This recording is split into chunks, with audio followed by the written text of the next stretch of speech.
Welcome back to Hey Kentucky. We like to start every week with positivity. So tonight we're going to continue with another edition of Good News Monday. First up, a recent report found that Kentucky is among the states that are best prepared to handle the pandemic. The Bluegrass state came in at number 13 on the list based on factors including the number of hospital beds per 1,000 residents, the number of active physicians per 1,000 residents, and the percentage of uninsured residents. Keith, that's good news. However, we are also the highest unemployment rate in the nation right now. So this is positive Good News Monday. What am I talking about? Yay! Come on. We're ready. All right, so here's the thing, though. This is why we're kind of padding those stats, because we got all those beds sitting down there at the Nutter Fieldhouse. That's why we're so prepared, and those aren't even going to be used. All right. Next. All right, let's get back to positive. Yeah, we're keeping it positive here. Next, one local specialist is cautiously optimistic about a treatment for COVID-19.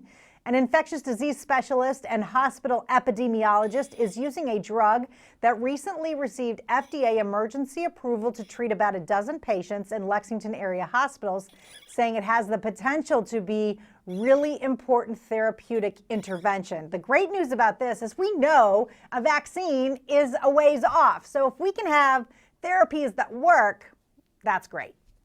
And we've had so many different places, not just in Kentucky, but across the country, that have come close or feel like they have that chance to be the one to make this work, to get something to help us get out of this pandemic. And so that's all good news. It is. All right, next, after more than a month apart, a Versailles couple was reunited at Baptist Health Lexington after battling COVID-19.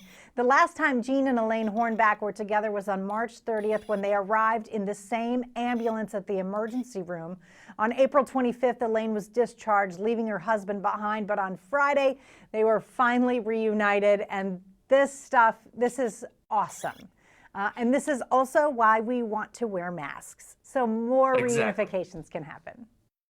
I mean, it's just such a sweet picture, and the thoughts that must have been going through probably her mind more so since she was discharged earlier, and the fact that they were both able to overcome this and be together again. That's just such a beautiful picture. It is. It is. Next, while movie theaters across the country are still closed, there's one Oldham County one that's giving people the opportunity to get out of the house. Sauerbeck Family DriveIn was planning to open in March with new physical distancing guidelines, but then all non-essential businesses were closed.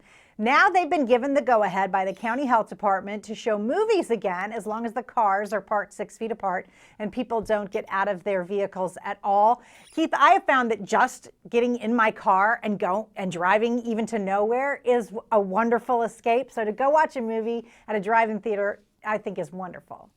And what a great throwback. I mean, I don't know how many people have had the chance to do that nowadays, but I had the chance to do it growing up in Richmond, and it's just very cool to be able to go watch a couple of movies. Now it's a BYOS. Bring your own snacks and just have a good time. Have some popcorn in the car, you're good to go. And last, a Bullitt County 8th grader is a social media hit with a video in which he sang to honor his teachers during Teacher Appreciation Week. Adam Cecil, who deals with autism, recorded the Facebook video after missing out on many activities this spring, including the talent show at his middle school. Just a wonderful show of how important school is to these kids.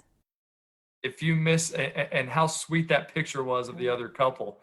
If you haven't seen this video, you have to go listen to it because it is just awesome. It'll bring a tear to your eye and a smile to your face. Absolutely. And that's what we try to do on Good News Monday. Why was I bringing up that unemployment crap? All right. Tonight's wrap up is next as Hey Kentucky continues.